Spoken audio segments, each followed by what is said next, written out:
오늘은 그래서 사도행전 13장 44절에서 52절까지의 말씀으로 티끌을 떨어버리고 라는 제목으로 함께 말씀을 나누려고 합니다.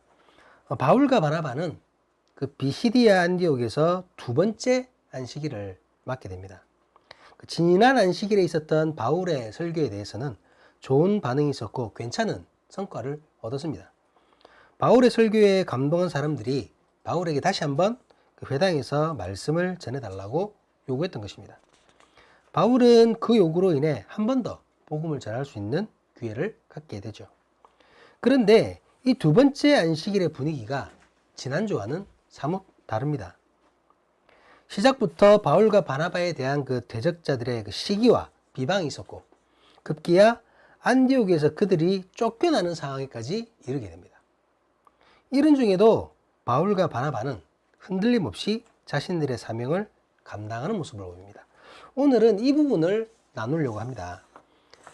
사람들의 요구로 바울이 다시 회당을 찾았을 때 많은 사람들이 바울의 설교를 듣기 위해 모여 있었습니다. 본문 44절 말씀입니다. 우리 PPT 참고하시고. 그 다음 안식일에는 온 시민이 거의 다 하나님의 말씀을 듣고자 하여 모이니. 일주일 만에 바울과 바나바의 소문이 비시디아 안디옥 전역에 퍼지게 되었습니다. 그만큼 바울의 설교가 강렬했다는 것이었겠죠. 그리고 긍정적이든 부정적이든 사람들에게 영향력을 끼쳤고 궁금증을 일으킨 것입니다. 그러니 모였겠죠. 그렇다면 바울이 전한 회당에서의 그 첫 번째 설교는 분명히 성공적이었다고 할 수 있습니다.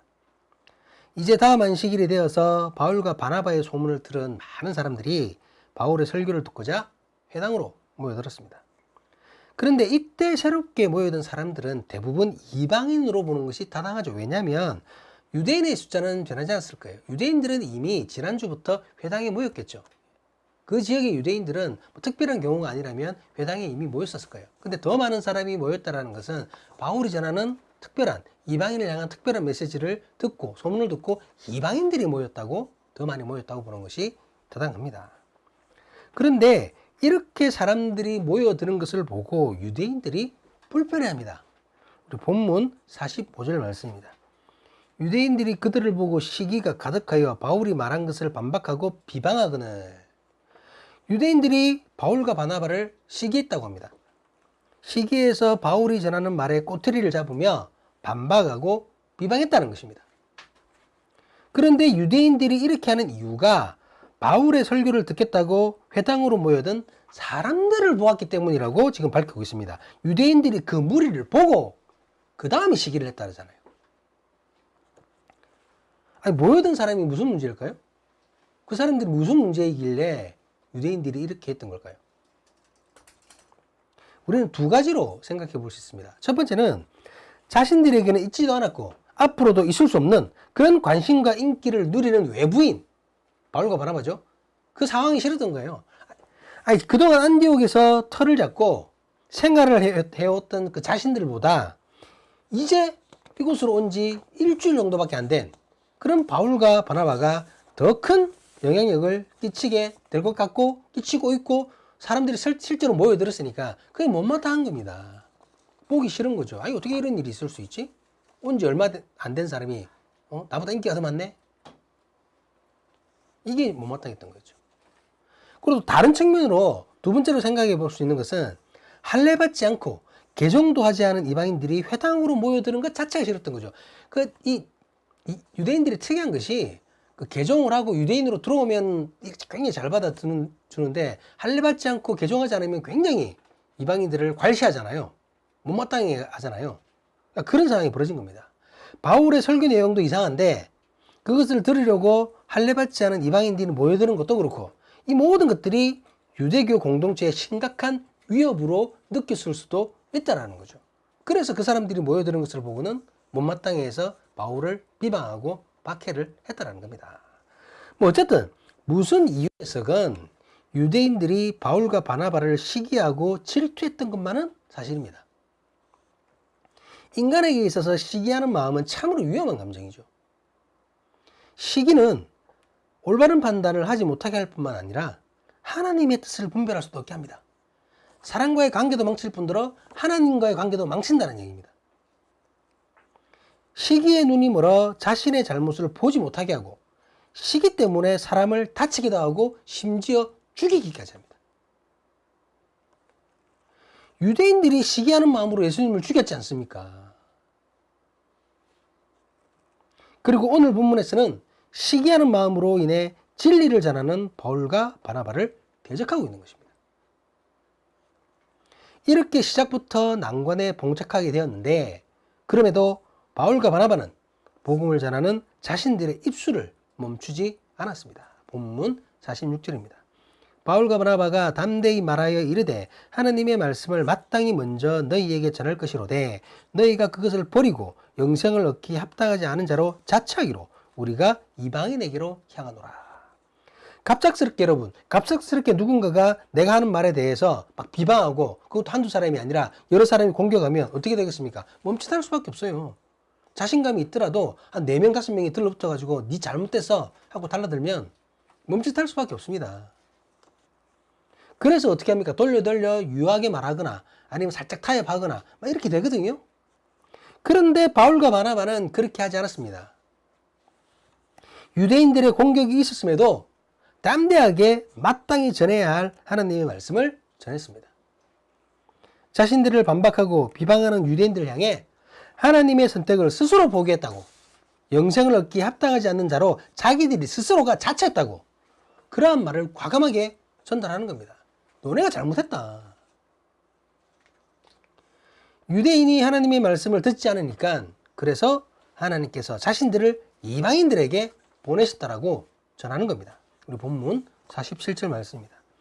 주께서 이같이 우리에게 명하시되 내가 너를 이방의 빛으로 삼아 너로 땅끝까지 구원하게 하리라 하셨느니라 하니. 바울은 이사야의 말씀을 인용하여 이방인에게 향하게 하신 자신들의 소명을 고백하고 있습니다. 그리고 그 소명은 하나님의 계획하심임을 강조합니다. 바울의 이런 메시지는 유대인의 입장에서는 상당히 불쾌한 발언이죠. 막 공격을 했더니 되려 자기들한테 너네는 지금 구원을 줘도 못 받아, 영생을 줘도 못 받는 바보들이야, 이렇게 공격을 해버리니 얼마나 기분이 나쁘겠습니까? 하지만 유대인들과는 달리 바울의 말을 들은 이방인들은 기뻐하게 됩니다. 본문 48절입니다. 이방인들이 듣고 기뻐하여 하나님의 말씀을 찬송하며 영생을 주시기로 작정된 다 믿더라. 바울이 전하는 말씀 앞에서 유대인과 이방인의 반응이 전혀 다르게 나타납니다. 이방인의 반응은 두 가지 측면에서 유대인의 반응과 비교할 수 있습니다. 하나는 본문에, 즉 비시디아 안디옥에서 함께 있는 유대인들과의 비교이죠. 같은 곳, 같은 상황임에도 유대인과 이방인은 전혀 다르게 보고 다르게 들었습니다. 이방인은 바울이 전하는 복음을 통해 생명을 들었습니다. 하지만 유대인은 바울의 메시지와는 상관없이 모여든 사람을 보았습니다. 그리고 그것 때문에 바울과 바나바를 시기하고 질투하기 바빴습니다. 또 다른 하나는 하나님의 말씀을 먼저 듣고도 그리스도를 알지 못했던 보편적인 유대인들과의 비교입니다. 그들에게는 하나님께서 모세를 통해 주신 율법, 그 율법이 오히려 올무가 되어버렸고 교만의 근거가 되어버렸습니다. 그들의 교만으로 인해 진리를 무시했고 말씀을 듣고도 예수가 누구인지를 알지 못했습니다. 아니, 구약을 잘 안다고 떠들어대면 뭐합니까, 여러분? 구약에서 소개하고 있고 구약에서 예언하고 있는 예수 그리스도를 알아보지 못하는데, 하지만 예수님을 직접 보지 못했고 바울을 통해 뒤늦게 복음을 들은 비시디아 안디옥의 그 이방인은 하나님의 말씀을 찬송하며 받아들이고 믿음으로 그리스도를 고백한 것입니다. 바울은 이러한 역전 현상마저도 하나님의 작정하심이라고 고백합니다. 이는 구원이 개인의 믿음으로 인한 것이지만 그럼에도 구원은 하나님의 주권과 계획하심 안에 있음을 강조하는 것입니다. 어쨌든 복음을 받아들인 이방인들로 인해 주님의 말씀은 더욱더 퍼지게 됩니다. 본문 49절 50절 말씀입니다. 주의 말씀이 그 지방에 두루 퍼지니라. 이에 유대인들이 경건한 기부인들과 그 신의 유력자들을 선동하여 바울과 바나바를 박해하게 하여 그 지역에서 쫓아내니. 그런데 주의 말씀은 확장되었지만 사역자들의 사역은 오히려 더 위험에 빠지게 됩니다. 참 아이러니하죠? 대적자들이 더 적극적으로 바울과 바나바의 사역을 방해하는 것입니다. 그들은 비시디 안디옥 지역의 권력자들을 선동하여 바울과 바나바를 박해하게 합니다. 마치 예루살렘의 유대 지도자들과 똑같지 않습니까? 로마 정권 빌라도의 권력을 빌붙어가지고 예수님을 십자가에 못 박으라고 부추겼지 않습니까? 똑같은 일을 벌이고 있는 겁니다. 그러다가 결국 바울과 바나바를 그 지역에서 쫓아내고 만 것입니다. 유대인이 바울과 바나바를 쫓아낸 것은 앞에서 말한 이유와 별반 다르지 않습니다, 여러분. 바울과 바나바를 시기해서죠. 질투해서죠. 자기들보다 잘난 그 사람들이 미웠던 겁니다.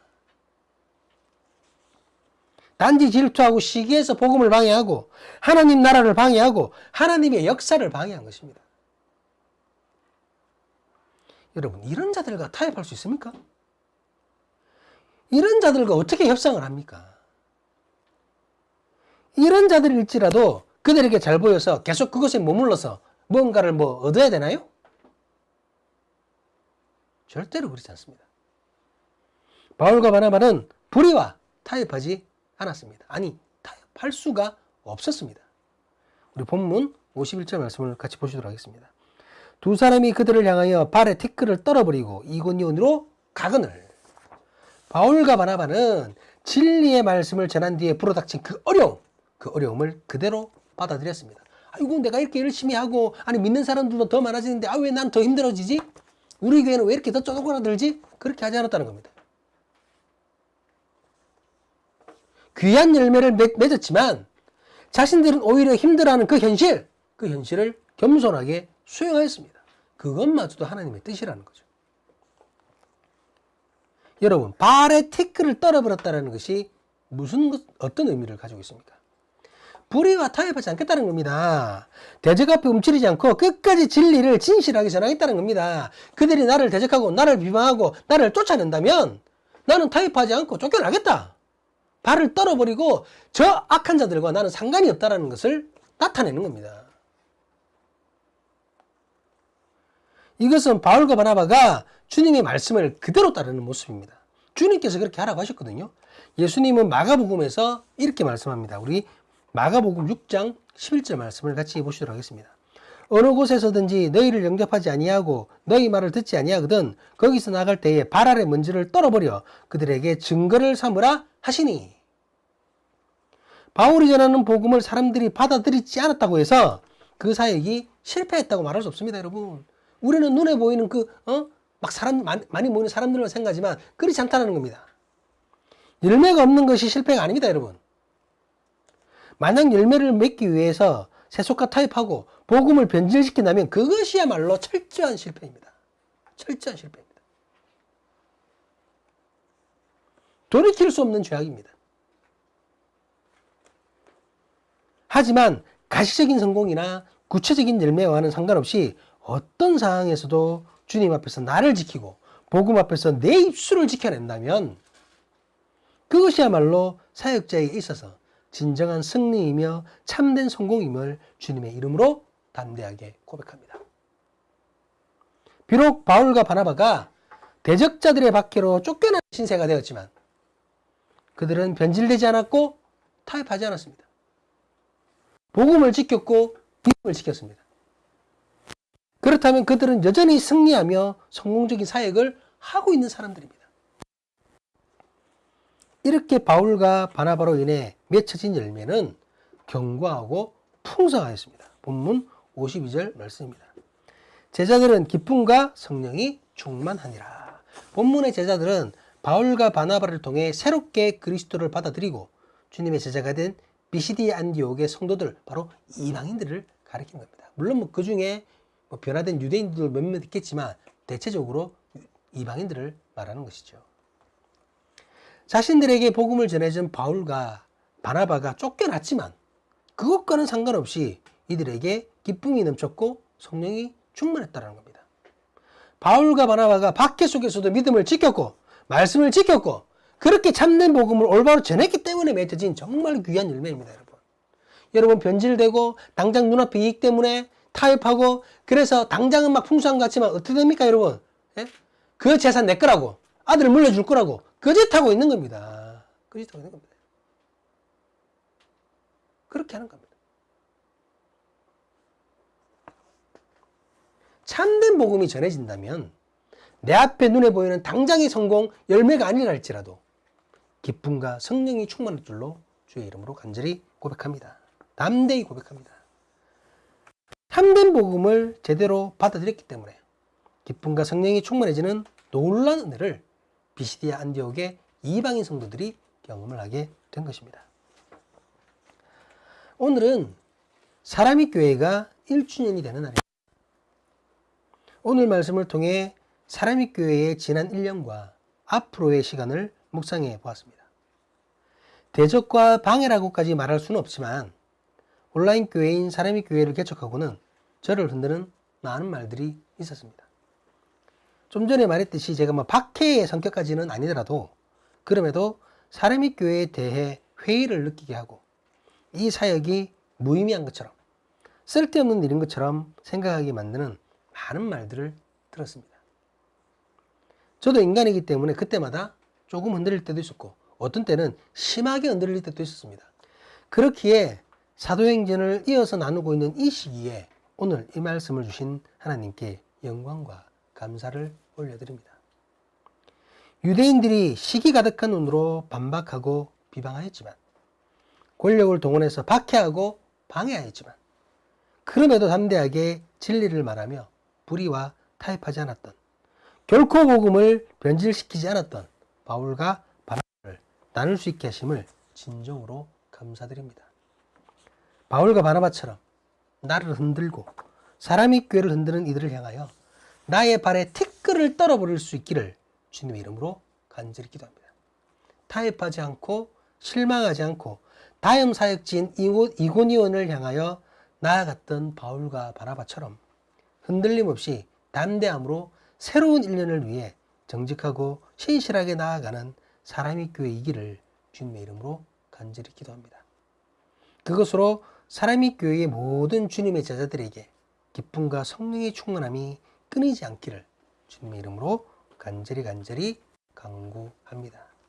깨달음 주시고 지난 1년 동안 하나님께 영광을 돌립니다. 그리고 앞으로 계속해서 변함없이 함께 하실 하나님께 감사를 올려드립니다. 기도하시겠습니다. 아멘, 아멘, 아멘.